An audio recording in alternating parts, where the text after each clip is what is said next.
입니다. 서울시의회하고 협력관계를 구해서 장소를 이렇게 잡았습니다. 서울시의회에서는 제일 큰 장소가 있습니다. 자, 이수영 우리 상임 대표님, 20대 국회 부의장 하셨는데 마침 빈방길에 넘으셔가지고 못 오셨습니다. 그리고 그 전에 이제 사실 오세훈 서울시장님이 오시기로 돼 있습니다. 오시면 바로 소개해드리겠습니다. 그 다음에 황우여 전 사회부총리 겸 교육부 장관님 오세훈 국회의원이신데 오보기시 좀 늦으시다고 합니다. 그 다음에 홍목표 7선 지방의원이십니다. 구의원 6선, 시의원 1선에서 반갑습니다. 서울에서 부소속으로 3선까지 하십니다. 그리고 홍광식 전 서울시 의원, 대한노인회 사무총장하고 상임 부회장님을 역임하셨습니다. 홍산순 씨, 대동의 회장님이십니다. 우미경 서울시 의원님, 네, 계시고. 그다음에 윤영호 국민통합위원회 강원도 위원장, 차관급이십니다. 그렇습니다. 그 다음에 이재원 국가원로회 사무위원님 모셨습니다. 예, 좀 늦으시네요. 그 다음에 한국학종합연구원 교수인 이민선 의원님, 이민선 개보학회 총무이셨고, 네, 차문선 파주문헌 파주연구소장님, 예, 고맙습니다. 그 다음에 서흥석 한국유교문화진흥원 연구부장님 오셨습니다. 그 다음에 정성래 전 충남 정시연합회 총연합회 회장님 박사님 오셨습니다. 정성래 박사님. 그리고 이상렬 회장님 오셨습니다. 예, 고맙습니다. 예, 도철구 AI 스마트 인테리어 협회 회장 사무총리 오셨습니다. 예, 고맙습니다. 그리고 오늘 주인공이신 28개 문중을 소개해드리겠습니다.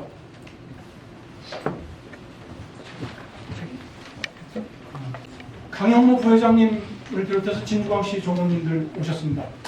큰 박수 부탁드립니다.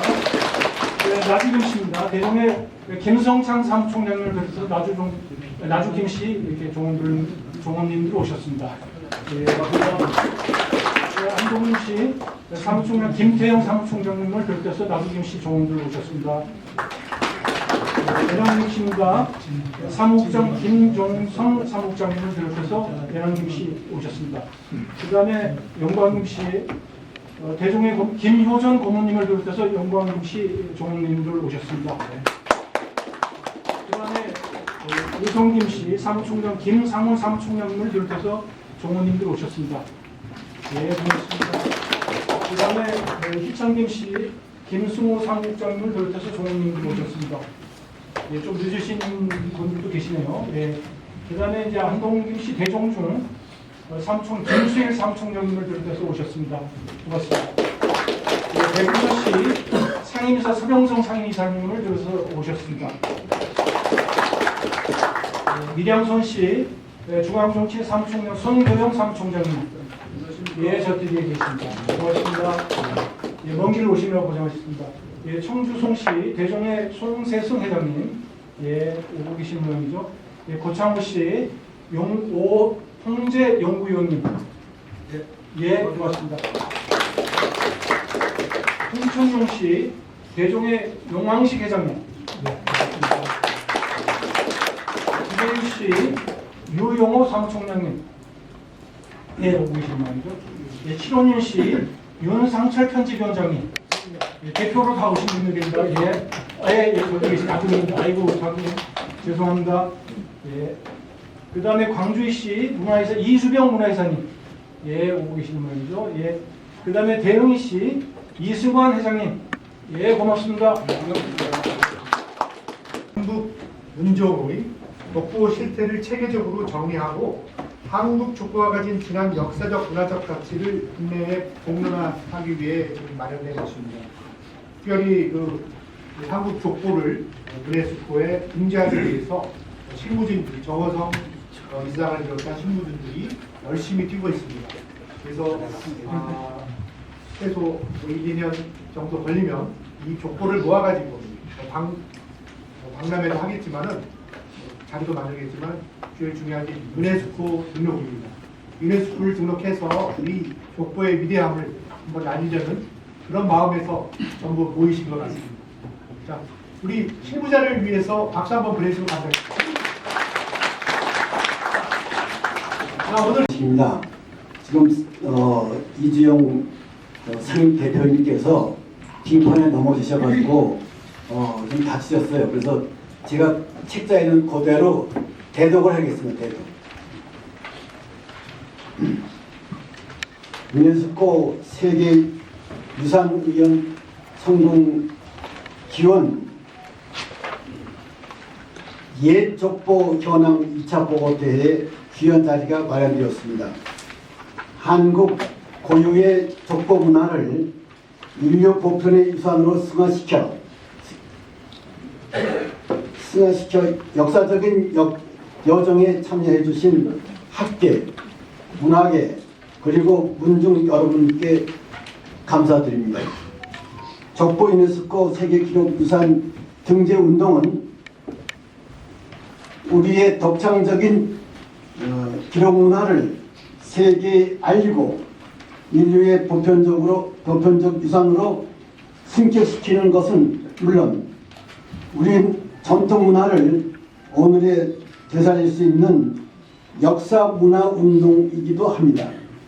전국에 흩어져 있는 족보들을 문중별로 수반하여 집대성하는 것은 물론 이를 데이터베이스화하고 아카이브를 구축하는 일은 역사상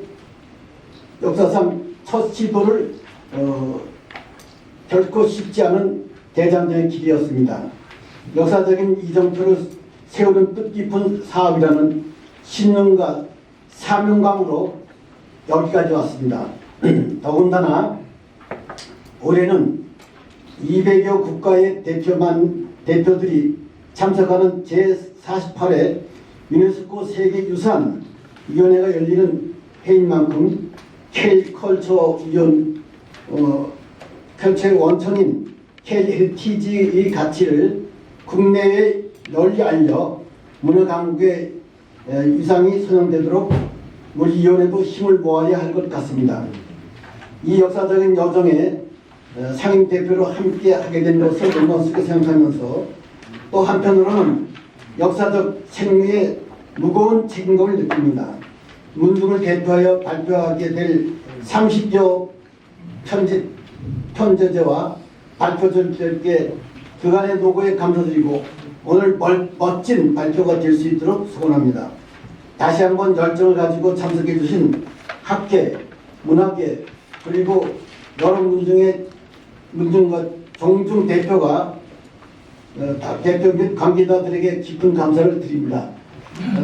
이주영 상임대표 인사말 대독 홍광식. 족보가 어마어마한 정신적 사회적 운동이었는지 생각해 보시면 됩니다. 그 다음에 동아시아 중국도 있고 일본도 있고 한국도 있고 뭐 유럽도 있는데 자 얼마나 한국만이 특이하고 탁월하고 독창적인가 이거 좀 나중에 설명할 텐데 여러분들 잘 알고 계실 거예요. 자 그 다음에 우리가 이게 족보가 이제 조선 후기 넘으면서 본격화됐잖아요. 얼마나 이게 주목할 만한 전통적인 간습이었는가 여러분 잘 아실 거고 부합되죠.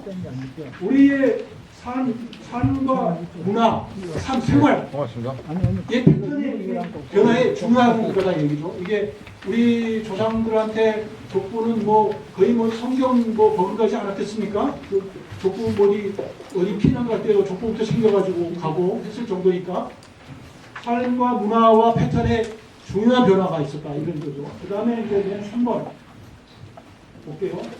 자, 우리가 이 기록유산에 대해서 정서적 애착이나 공동체적 정체성과 사회적 응집에 얼마나 그 정서적 애착성이 있는지는 여러분이 더 잘 아실 겁니다. 자, 그럼 최소한 두 가지는 충족되는데 한 가지만 요구했는데 두 가지가 충족됩니다. 박수 한번 주셔야 돼요. 그런데 나머지는 설명할 거 다음 페이지 넘겨봐주세요. 이제 조금 이제 아까 형태 이적인 것, 족보가 뭐 이적이진 않잖아요. 자, 근데 미적인 것도 있다 이 말이에요. 자, 여기 맨 오른쪽에 이게 나무로 족보를 보이고요. 개보도를, 조상 개보도를 나무로 보입니다. 이게 해정시 대동 화수 보도인데 이런 게 이렇게 아름다운 게 있어요. 아름답죠? 자, 두 번째, 연안서 씨 합판 족보인데 그 오석 있잖아요. 검은 돌. 그 도루하고 저거 하는데 비석 만들죠. 그 돌로 네 판을 위해 만들게 했어요. 한 4,200자가 됩니다. 이게 족보입니다. 예, 저 이거 돌로 된 족보입니다. 그 다음에 뭐 다음 세 번째는 산도라고 여러분 잘 아시지만은 산도도 이게 풍수지리를 얼마나 우리가 강조했는지 얼마나 중요시 했는지 이런 것들을 국제적으로 설명하고 어필할 수 있다 이거죠. 그리고 맨 오른쪽은 그 김임 묘괄에다가 족보를 아예 해놨어요. 그 뒤에 맨 위에 김씨지 족보라고 이렇게 돼 있는데 이렇게 돼 있습니다. 다음 넘겨주세요. 자, 이제 아까는 이제 세 중에 하나였고, 그다음에 비교부들입니다. 자, 세계적으로 이제 얼마나 희귀한, 중국하고 이제 주로 많이 비교가 되는 텐데, 수백 년 동안 한번 오래된 것이 중요한 게 아니고, 수백 년 동안 지속적으로 중국을 갱신을 했다는 거예요. 이게 굉장히 중요한 겁니다. 그러니까 뭐 중국 남방이 아니고 규범과 형식이 어떤 동일한 그에 있었고, 이게 뭐 개인적인 기록이 아니고 집단적이고 세대적인 기록 문화라는 거죠. 이게 그래서 세계 기록유산 요구 조건 중에 장기간에 걸친 기록의 연속성, 그 다음에 문화적 전통이 뭐 독창성 이런 걸 강하게 충족한다는 얘기죠. 그래서 이거는 그 유교 중심 가치관에 반영한 수백년, 그러니까 이게 그런 기록인데 유교 문화를 반영한 기록인데 이게 그 요즘으로 얘기하면 통계를 할 수도 있다는 얘기. 이만큼 방대하다는 얘기. 다음 넘어갈게요. 종합성 신뢰성은 이거 허위 기록하고는 사회적 제재가 있었잖아요. 혼인도 하고 혼인 관계 때도 이거 제시를 해야 되고 상속 문제도 있고 그렇기 때문에 부정확하면은 있을 수가 없는 거죠. 예. 그다음 거의 뭐 문서처럼 되어 있는 거죠. 자, 디지털 인문학. 디지털 인문학은 방대한 그 데이터다 이런 뜻이죠. 그 여기 지금 하버드대 다 우리나라 교수들 얘기하는 그 외국에서도 있죠. 하버드 대학 그 안노 교수는 여러분들 한 번씩 들어보셨을 거고. 그다음 이분이 안노부 실성화법을 기초 발견해서 조선 후기 사회의 사회 비교를 할 때 족보를 가지고 하십니다. 그다음에 존 소머빌 한남들 이분도 저 하버드대에서 석박사 하시는 분인데 18세기 울산 지역의 흥망성쇠 사회 변동 연구를 족보를 가지고 합니다.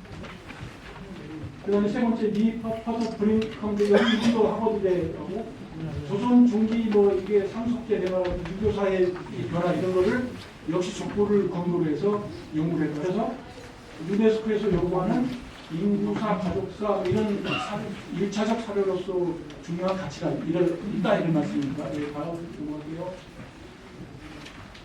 이제 중요한 거는 우리 비교가 되지 않겠어요. 근데 왜 하필이면 한국 족보냐? 근데 그 중국은 이 단절 사례가 많고 더구나 이제 문화 대혁명 기간 중에 뭐 대거 이게 뭐 봉건의 잔재단 뭐 계급사회 뭐 이렇게 해가지고 뭐 대거 수각하고 뭐 했던 그런 게 있고. 그래서 한국 족보는 주기적인 재가능이 됐고 그 다음에 표준화됐고. 이게 연속 교체 이게 중국은 이게 교체된 게 많고 다음 되죠. 아까 설명한 거고 그 사회 전체의 현황 구조를 장기적으로 기록한 사람가 한국의 비교 위에 있다 이런 말씀입니다. 다음. 자 그러면은 요거 한번 이 통계 살펴볼게요. 그 요즘 이제 베스트셀러라고 그러죠. 1920년에서 30년 사이에 한국에서 출판물을 제일 많이 출판을 한 게 뭐냐? 압도적으로 1위가 족보라는 거예요. 그 다음에 이제 교과서도 있고 종교 이제 성경, 불경 이런 것도 많이 찍어내잖아요. 그래서 하고 그 다음에 그래서 이제 제가 또 찾아봤어요. 다 뒤져봤어요. 해외 족보문에서도 국가통계상 이렇게 베스트 이렇게 족보처럼 많이 찍은 사례가 있는지. 온갖 군데 다 뒤져봤는데 우리나라처럼 그 출판물 1위를 기록한 거는 제가 못 찾았습니다. 혹시 뭐 찾으신 분이 있으면 얘기하세요. 제가 아무리 찾아도 못 찾습니다. 한국의 족보가 세계적으로 유일하게 가장 많이 국가적으로 출판한 출판물이었다. 그러니까 이게 뭐 불교 종교서 족보, 종교 가지신 분들도 많겠지만은 그 정도 세계적으로 제일 많이 출판한 게 성경이라고 해요. 한 46억, 46억, 50억 뭐 이렇게. 어쨌든 한국에서는 20년대, 30년대에 제일 많았다 이렇게 말합니다. 그래서 근데 30년대 넘어가면서 이제 국가 일제 저희 이제 마지막 발악을 하면서 국가 동원처제가 되면서 물자도 귀하고 뭐 이제 그렇게 되면서 이제 그때서부터 이제 조금 수그러졌다고 해요. 그 다음에 이제 해방국면으로 넘어가고요. 다음 페이지요. 다음 페이지 넘겨주세요. 10분씩 발표를 합니다. 이제 준비를 해오셨는데 각 문중에 진짜 귀한 자료고 소중한 그 족보기 때문에 아마 10분, 15분, 1시간을 줘도 아마 자랑이 모자르라고 저는 생각을 합니다. 그러나 저희들 시간 관계상 한 5, 6분에서 이렇게 끊어야 되는 그런 부분에 대해서 사전에 말씀을 좀 드리도록 하겠습니다. 그래서 저희가 길게 하시는 분 중에서는 좀 끊더라도 양해를 좀 부탁드리겠습니다. 그럼 먼저 우리 한번 여기 사진 예, 그러겠습니다. 저 앞에 보시면 한번 기념 촬영하겠습니다. 문중에서 안동김 씨 대중의 사무총장을 맡고 있는 김태영입니다.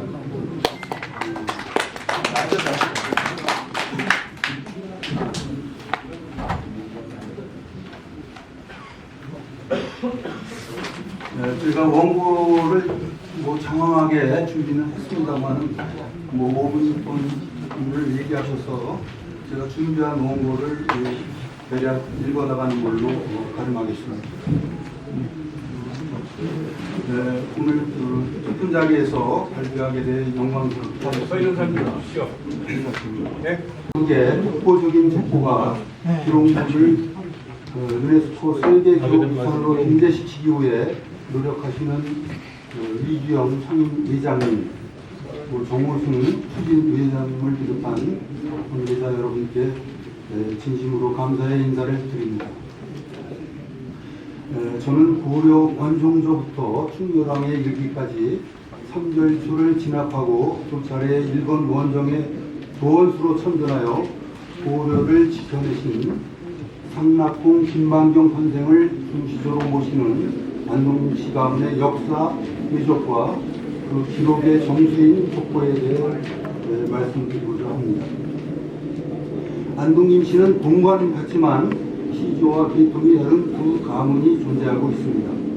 저희 안동김 씨는 신라 경순왕의 후예로서 단순히 한 가문의 혈통을 넘어 신라, 고려, 조선 시대를 거치면서 한반도의 역사적 변곡점마다 국가의 기틀을 세운 가문이라고 말씀을 드릴 수 있습니다.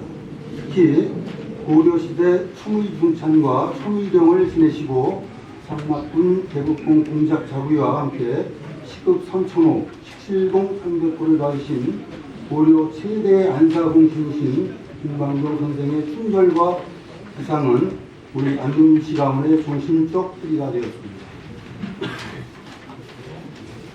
또한 조선의 개국공신이신 좌정순 김사영 선생의 지도로 1402년에 제작된 세계지도 통일강리 역대국도 지도는 민간 외교사절 방크에서 8만 대장경, 치신체유절, 훈민정음과 함께 세계에 자랑할 만한 문화유산으로 선정하여 현재 전 세계가 이 지도를 주목하고 있습니다.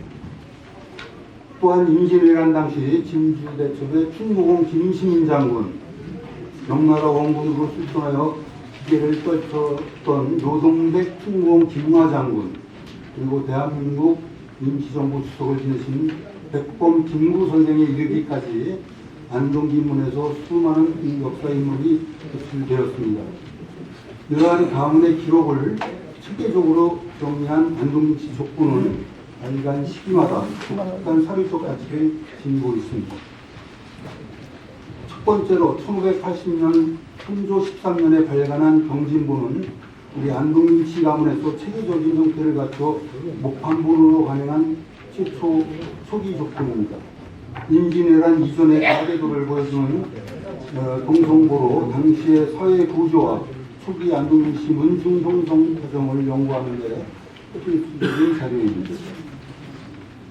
두 번째는 1739년 영조 15년에 목환본으로 간행된 김이고 가업책입니다. 이 족보는 조선중기 이후 확대된 안동김씨 가계의 변화를 은밀하게 추적하여 기록하고 있으며 기록의 객관성을 확보하기 위한 노력이 있고 있는 족보입니다.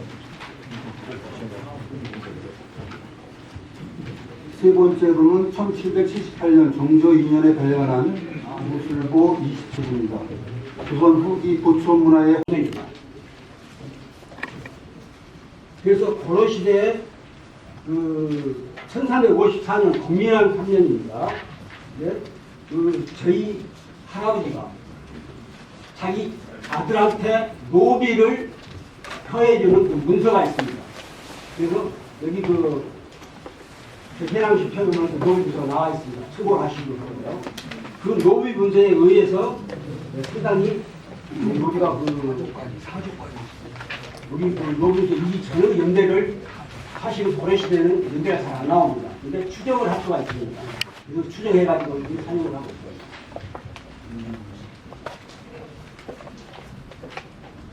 저희 해남시 족보는 이게 피사본이나 이런 게 아니고 목판본을 작성을 했습니다. 목판본이 총 몇 개 남은 101개 정도가 소요가 목판본에 기록이 되어 있는데 지금은 좀 손실이 돼가지고 90여 개의 목판본이 지금 강진군, 광양, 강산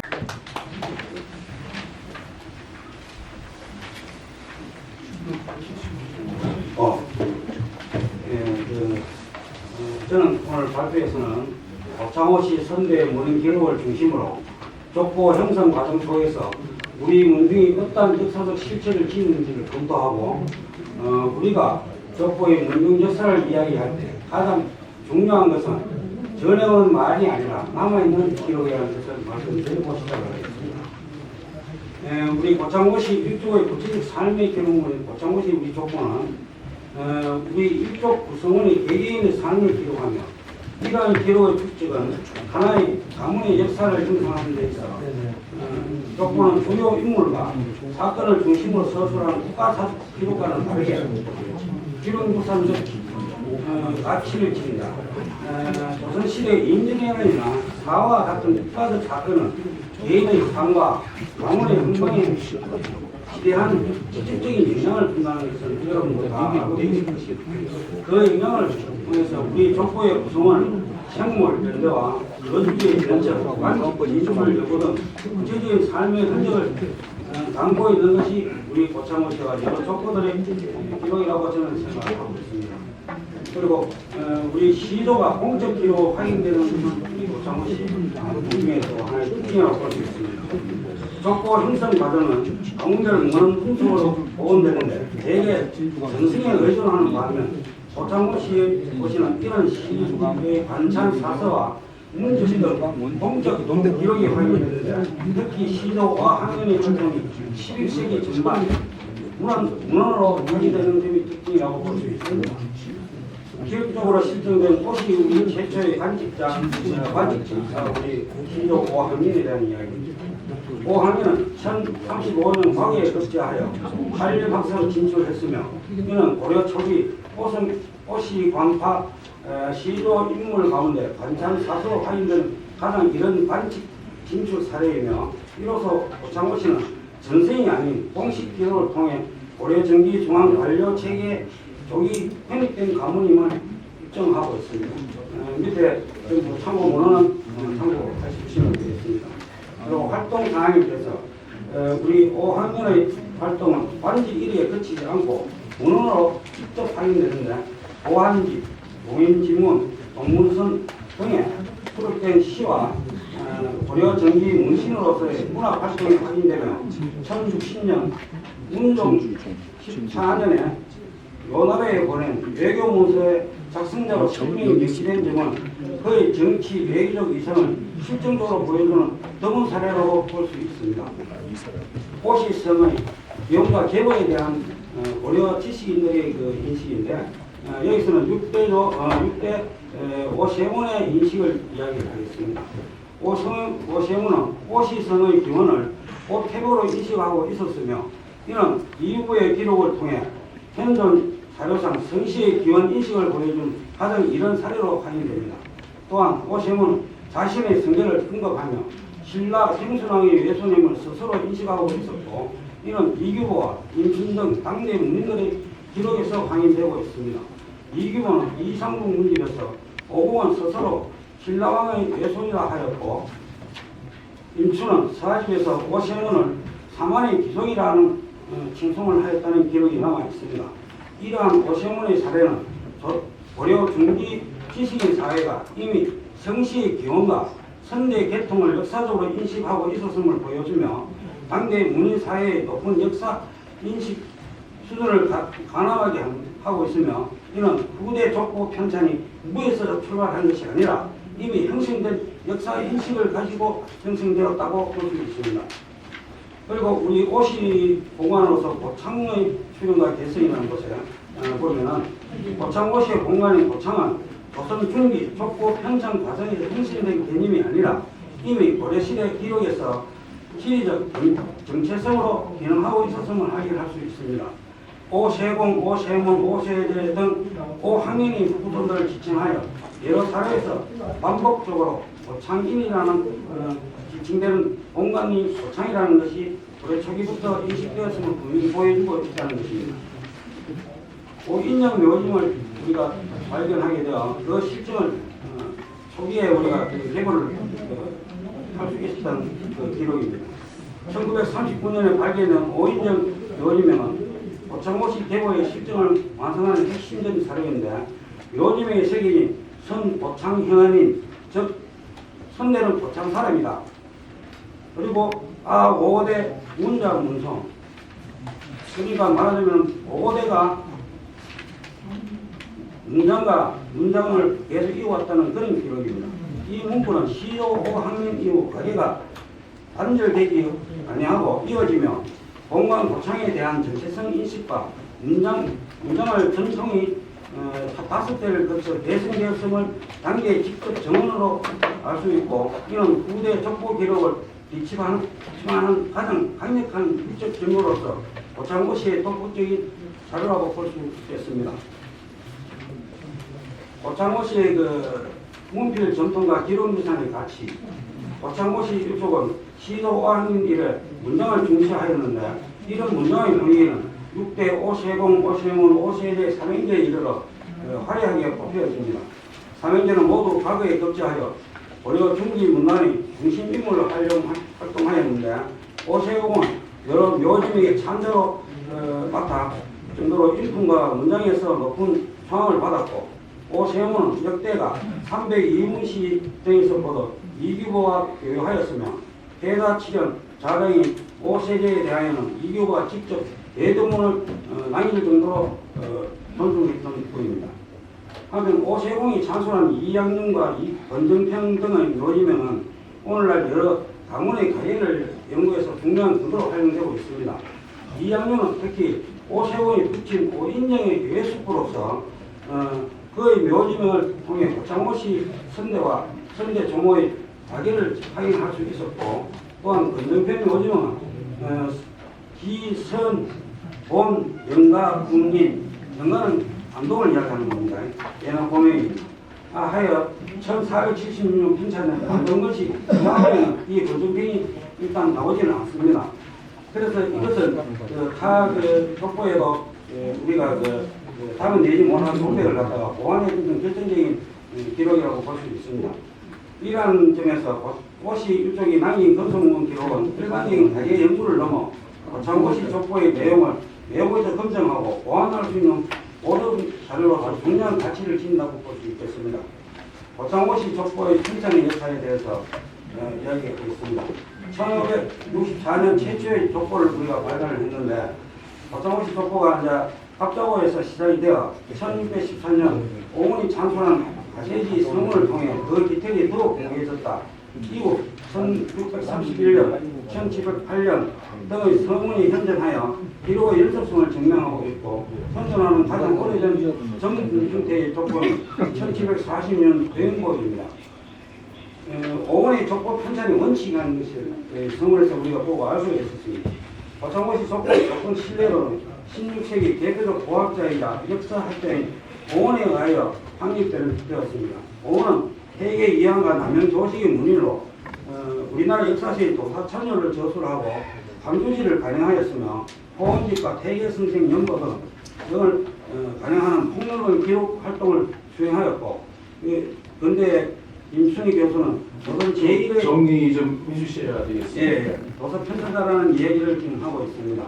이러한 여러 가지 우리 기록들을 봤을 때 뒤에 저희들이 이 사진을 드렸습니다만 이 사진들은 족보의 형태도 있고 하나의 8도로 궤도도 있고 그리고 제가 여기 42단을 연하는 것은 뭐냐면 제가 지금 가지고 있는 준호구 단자입니다. 준호구 단자는 이제 정리 좀 해주셔야 되는데요. 지금 6분이 경과했는데. 1744년부터 1892년도까지의 가계 이 등록을 가지고 가계 연구가 되지 않았겠냐 이렇게 생각합니다. 네, 감사합니다. 예.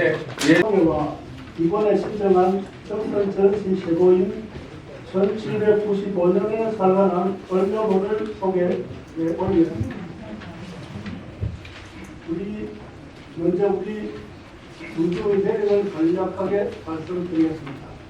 우리나라에서 온전할 전자를 성으로 하시는 분들은 모두 지존신, 백제 배우 공신, 강정군 시섭자 할아버지의 후손이라고 보시면 됩니다. 이어서 신라 성묘왕국에서 무신앙을 지낸 지섭자 할아버지께서 정성군으로 기봉되심으로 정선을 대종을 하여 고려 중후기 사이에 16번 조선조의 일본으로 각 분간하여 총 18권이 있습니다. 이원으로부터 가장 오래된 전시 사전 유물로는 현재 국립박물관에 서랍되어 있는 국보 제106호인 유명 전시 발파 불상이 있습니다. 이 불상은 정면에서는 중간 도시는 양사에서 마무리된 것으로 불상의 실제 주말에 붙다가 있어요. 강연사를 살펴보면 1450년 세종 31년 개원년에 동문관 교리 이도우 선조의 선물을 실어 발간한 것으로 전해지는 행옥으로부터 1806년까지 450년간에 걸쳐 21차례의 족보를 발간한 것으로 전해집니다. 그중에는 실물로 전해질 족보가 있는가 기록으로만 전해질 족보가 상당수입니다. 예, 조용히 대화. 본관의 유래와 족보에 대해서 간략하게 좀 설명을 드리겠습니다. 대흥이시는 본래 전주이시 22세에서 본관을 하였습니다. 대흥이시 시조 이영계는 고려말 예문관 제약 정상품 관직을 지내셨던 분입니다. 시조께서는 조선을 건국한 태조 이성계와 제종관임에도 불구하고 두 임금을 섬길 수 없다는 불사이군의 저리를 끝까지 지키면서 조선 개국을 반대하였습니다. 당시 이성계 가족 중에서 개국을 반대한 분이 세 분이 계셨는데 큰형인 완풍대원 이원교와 큰아들 이방우 그리고 저희 시조이십니다. 고려 왕조가 망해가는 것을 보고 시조께서 탄식하고 분개하면서 이성계에게 왕위에 오르지 말고 고향 함흥으로 돌아가라는 상소를 올렸습니다. 이 일로 인해서 조준 일당에 의해서 참소를 받아 현재 경북 의성 다인면으로 16세 나오면 나랑 같이 가요. 태종직이 1403년에 시조의 높은 지리를 가상하게 여겨 유배해서 풀어주고 그리고 대흥군으로 보하였습니다. 충남 예산군 대흥 땅을 그리고 하사했습니다. 그러나 시조께서는 끝내 고려를 구하지 못한 망국 지신을 자처하면서 평생 학식과 재덕을 스스로 감추고 갈포 베옷을 입고 지내시다가 1407년에 일생을 마쳤습니다. 자손에게 유언하기를 내 자손은 반드시 대흥으로 관양으로 삼고 내가 죽은 뒤에 기문과 묘가를 쓰지 말라고 유언을 하였습니다. 이후 대흥 이시들은 전주 이시로 돌아가도록 정교를 내렸는데 일부 후손들은 전주 이시로 복귀를 하고 시조의 유언을 끝까지 지킨 후손들은 지금 대흥 이시로 남아 있습니다. 2015년도 통계조사의 기준에 의하면 전국에 4,172명이 살고 계십니다. 대흥이시 족보 역사에 대해서 간단하게 말씀을 드리겠습니다. 족보는 4차례 발간을 하고 대종보를 3차례 발간을 했습니다. 저희 문중 첫 족보는 무자보 고종 20년 1883년부터 5년간 노력 끝에 1888년에 처음으로 간행을 했습니다. 18대 종성 군수공과 20대 손 통정대부 용석공께서 예천읍지의 시조와 2대 손 송기 현재 예천시장과 같은 직입니다. 그분의 기록을 근간으로 해서 경북 의성, 전남 단양, 경기, 광화, 황해도, 평산, 평북, 박천까지 전국 각지에 대흥이시 집성촌을 직접 발로 뛰면서 자료를 모아 완성한 귀한 기록입니다. 무자보의 특징은 국백판 크기 가로 21cm, 세로 32cm, 한지로 122페이지로 제작이 되고 본문은 6단으로 한문 전용으로 편집되어 있는 목반품 인쇄본입니다. 한 권으로 구성이 되어 있습니다.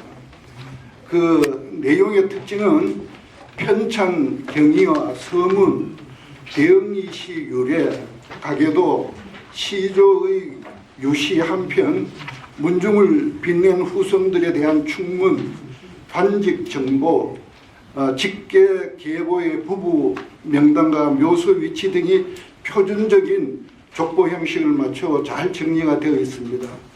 이 이외에도 2차 대동보는 1936년에 준비를 해서 1940년에 3권을 한 질로 발간을 한 경진 대동보가 있습니다. 그리고 3차는 1980년도 경신 대동보가 발행이 되었습니다. 이 경신 대동보는 국한문 혼용으로 가로 10cm, 세로 25cm 크기에 525페이지 한 권으로 제작이 되어 있습니다. 국회 도서관과 국립중앙관에도 소장이 지금 현재 되어 있습니다.